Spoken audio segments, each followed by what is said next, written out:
I think there's some news that maybe people around the country aren't paying a lot of attention to that could have a big impact on Tua.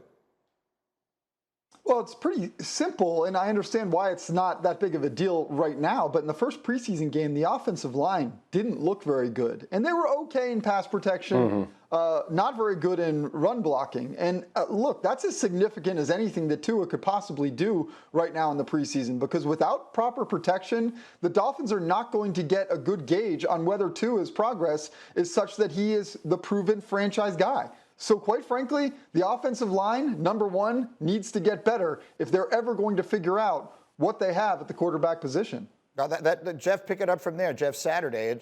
As far as if this is a year in which they're going to evaluate Tua, and he may have been the 5th pick in the draft, but they have all this draft capital next year, so all these high-profile quarterbacks will be rumored to possibly be heading there.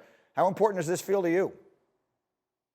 Yeah, it's huge for Tua, but I will say this. I thought Tua made a huge jump in the preseason game. Look, of all the guys I was watching, I thought he probably had the most impactful game of any QB that I watched. And I'll tell you why. He had a complete command of that offense. He stepped up, what Brian Flores is talking about, when he stepped up in the pocket, when he slid over in the pocket, his eyes still stayed downfield. He still knew where his receiver was going. I thought he took total command, and he talked about not really knowing the offense very well last year. I felt like he showed in the preseason game he had made a huge jump. And listen, I understand he threw that interception in the red zone, tried to fit it in, didn't see the safety, all of that. There is still progress to be made, Greeny, but I will tell you, from a quarterback jump from last year and just the comfort level, it was huge to me, and I thought he commanded that offense extremely well last week in the preseason. Acho, what do you think? A lot was made of that interception in the red zone. You came on earlier this week, said the same thing Jeff just basically said, that you didn't think it was such a terrible read as many people did.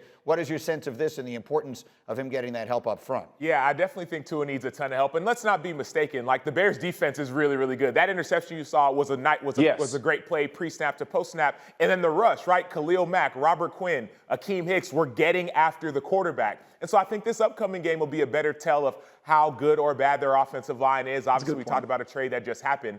But Tua did look comfortable when he had time.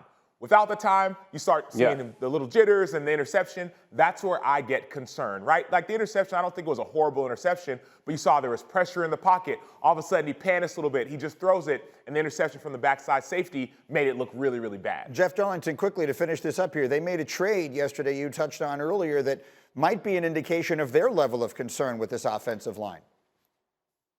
Yeah, they picked up Greg Little, a guy who's been largely disappointing in Baltimore. But, I mean, I understand the idea of adding depth. I think, though, that it is a signal that this team recognizes the issue. So it's good to try to fix it. It's just also a little bit concerning when it also acknowledges the problem that exists. Thank you for watching ESPN on YouTube. For live streaming sports and premium content, subscribe to ESPN+.